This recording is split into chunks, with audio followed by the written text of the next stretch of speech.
Free audio post-production by alphonic.com. Welcome to The Wedding Wear with officiating by Amanda.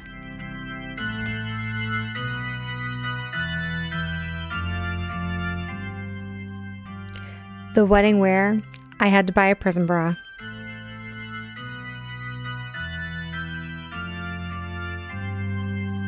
Welcome back to The Wedding Wear, a podcast of the weddings I've officiated and the unforgettable stories that happened around I do. I'm Amanda, and today's story is one of my most told, yet my most unbelievable, and it is that of my prison bra. So let's set the scene. It was a few years back, and I was on my way to officiate a wedding at, you guessed it, a prison. That is right, a prison, technically a state corrections institution, not your average venue at all. But people who love each other all over the place, and not even barbed wire and corrections officers could stop this couple from getting married.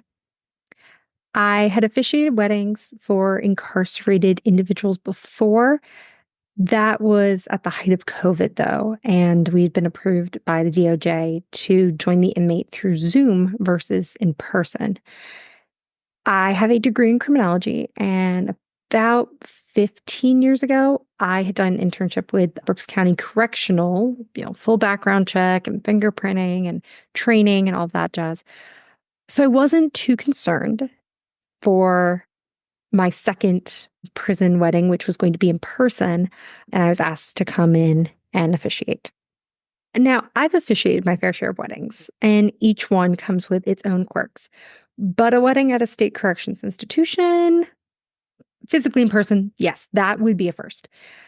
And I'd done my homework, or so I thought. I went on DOJ website in Pennsylvania State, and I briefly reviewed the rules for visitors, no guns, no drugs, no meds, no cash handoffs, and you leave your cell phones and smartwatches and all of that jazz. I made sure that my paperwork was in order with the facility, and I dressed professionally but respectfully. So black slacks, a simple blouse, non-hooded, long shrug, kind of jacket element, black flats, and my bra. And you can probably see where this is going, can't you? I didn't, but I'm sure you can. So I arrived at the prison like 8:30 in the morning on a weekday. I was prepared. I was ready to go.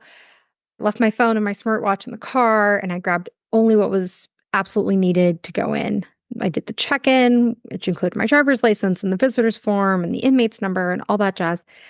The very kind staff gave me a courtesy key to then lock my car keys and other materials I had in my bag, my officiating go bag. And then you have to turn the key back in for them to hold.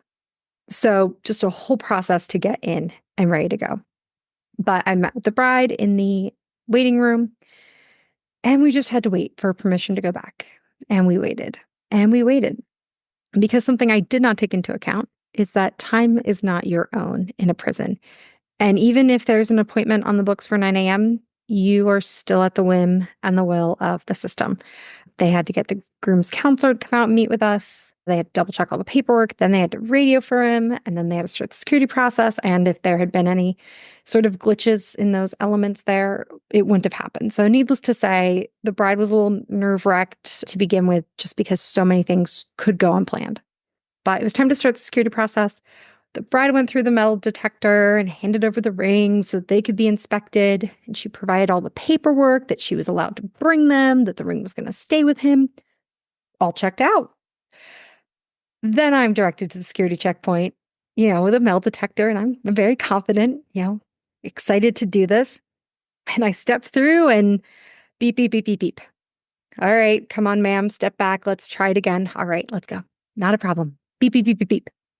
I am really confused at this point, because I'm patting myself down pretty much. I don't have a belt. I don't have a watch. I have no keys. I have no coins. I don't even have the key for the locker box. I have no clue what could be setting this off. And then the officer asks, "Ma'am, are you wearing a bra?" What a really weird question. As a woman of ample chest, I have never been caught dead in public without a supportive bra on. So I said, yes, I am. And he said, a real one? Even more confused, I respond back, yes, hesitantly thinking in my head, what's a real bra? What isn't a real bra? And I soon learned, yep, I was wearing a real bra. You can't do that. As he said, nope, you cannot wear an underwire bra into the facility. Major officiating win there, major win. Talking about egg on my face, instant embarrassment, and the bride is now freaking out because she'd already gotten through all of these little hurdles from getting the marriage license, getting these appointments, getting the meeting, getting the rings, getting it all cleared. And now it's in her mind looking like I won't be able to do the wedding, and that her groom is sitting in the visitor's room or waiting to get into the visitor's room and probably freaking out as well because it is significantly after our 9 a.m. appointment time. So I've got to think fast. And I offered a few solutions. Ones I am sure that he heard every day. I could just go in this time. I could sign additional paperwork. I could take my bra off and leave it behind. But understandably so, none of that would get me in. I then asked with a smile in front of her crying bride, what do you recommend I do, sir? And the guard informed me that there's a store up the road that sold sports bras. They deal with this thing, literally, quote, all the time. Say no more. Time's ticking. I got to go. So I leave the bride to await my return. And I have to go through the whole process in reverse. Pick up the locker key from the staff, go to the locker, get the car keys, return the locker key, run into the car, start the car, drive, all the while thinking, how did I not think about this? Outside of it being my first prison wedding, I really thought I had it all checked. I had done the internship. I'd been in a prison before. But then I'm realizing that was 15 years ago. So maybe clearances I had back then were different, or there were different rules. You know, who knows? But in that moment, it wasn't the time to really place, where I missed the information or what went wrong. But in the fastest 5 minutes, I had to get this solved. So I ran into that store, bought a 2-pack of no wire, no hook, throw-on sports bras. Not cute at all, but they would do the trick. And I proceeded to change in the Big Lots parking lot. Very classy, I know. I zoomed back to the prison and I started the process all over again of leave everything you don't need in the car, go get checked in, get your locker key, lock up your keys and all other items that you can't take past go, return the locker key for holding, and I then was sweaty and ready to go back through security, really hoping that they would not find anything wrong this time. And this time I made it through security. No beeps. Did it all with a smile. I told the security guard, I'm quick change minister. Got a little chuckle, made me kind of feel good. I was able to ease the nerves of the bride. We got tested for residue of guns, drugs, and other no-nos. And there were some repeated testing needed for the bride, but she'd been sitting there for like 3 hours and they knew she's all good. Things people touch last a long, long time, and doorknobs and everything aren't the cleanest of places. So we were cleared. We got to go through. And the ceremony itself, beautiful, simple, quick, very quick. Prison time is different. I wanted to make sure that they had all the rest of the time of their visitation to be together since it was going to be pretty short. In the moment, none of the chaos mattered. The setting didn't matter, not the bra debacle. It really only mattered to me. The stress, there were no questions asked about, well, what are you doing in here, sir? What was your crime? And no judgments. It was just two people saying I do and the paperwork being signed. And then I was able to leave out of there. But I returned on other occasions because I would be lying if I said that that was the first and last time I ever wore my prison bra. I have done 8 weddings in prisons and at 4 different corrections institutions. And the most common one that I've been to has been at that first prison. And the staff has gotten to know me pretty well. I walk in, they go, oh, our minister's here. And my prison bra has paid for itself a time or two. So what did I learn from all of this?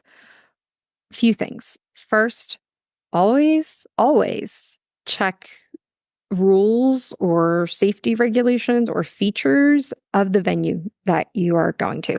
It doesn't matter if it's a church, a beach, or apparently a medium to maximum security facility.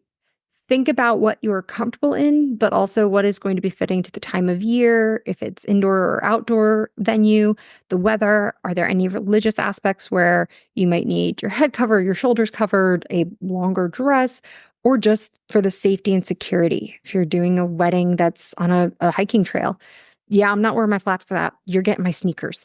Doesn't matter if it was a super formal wedding. You're still getting my sneakers because I'm a klutzy gal.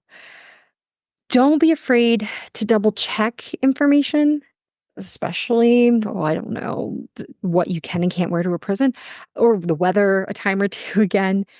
And don't just think that you have all the answers because one time it was like this or 15 years ago, I swear to you, I was able to wear a real bra at my internship. The second thing to take away from this is that the unexpected will happen. Every wedding, any setting, the unexpected can and will happen. When it does, you have to pivot. I recommend pivoting fast. And if you can, with a smile, with a joke, with a chuckle, because that helps everyone else in the situation and it eases what they've got going on. And if you can just get through the challenge as fast and as happily as possible, no one will even notice at the end of the day. Thirdly, build in more time because you can't be in charge of every situation. For every one wedding where I have shown up and everyone was still on their timeline and ready to go and we were able to start on time, there were 2 where we were a little rushed and a little behind, but still able to start on time. And there's one that we were woefully behind. So 25% chance that a wedding will be smooth and clear and ready to start at their start time. I do have clauses for late starts when they can be helped, but that's not every situation. So just giving grace and understanding and being able to kind of roll with the punches on it. And finally, a final thing I would say would be maybe keep a prison-approved bra in your car, just in case. You never know when you might need it. It was absolutely perfect. Thank you guys for joining me for this episode. And it is definitely one of my most hilarious stories, but there are so many more to come. If you've got your own wild wedding story, I'd love to hear it. Send it my way. All the links and emails are in the description and in Linktree. And I'd be interested to know, have you ever been to a prison wedding? They can have additional guests. I've only done 2 where there's been a witness outside of the couple. Did you know that you couldn't wear an underwire bra? And why didn't you tell me? So until next time, thank you for listening to The Wedding Wear with Officiating by Amanda. I hope you enjoyed today's episode and found some inspiration or insight for your own special day. This podcast is hosted on Buzzsprout and can be found on all major platforms. If you haven't already, please subscribe, like, comment, and share to help us reach even more listeners who might laugh a little at The Wedding Wear. For the links referenced in the show, visit Linktree at Officiating by Amanda. You can also follow the business on Facebook, Wedding Wire, and The Knot to stay up to date on everything going on. If you have a question you'd like me to answer on the podcast, just send an email to theweddingwearpodcast@gmail.com. And if you're ready to inquire about officiating services for your own big day, you can reach me at officiatingbyamanda@gmail.com. Thank you so much for tuning in, and until next time, this has been Amanda. Free audio post-production by elphonic.com.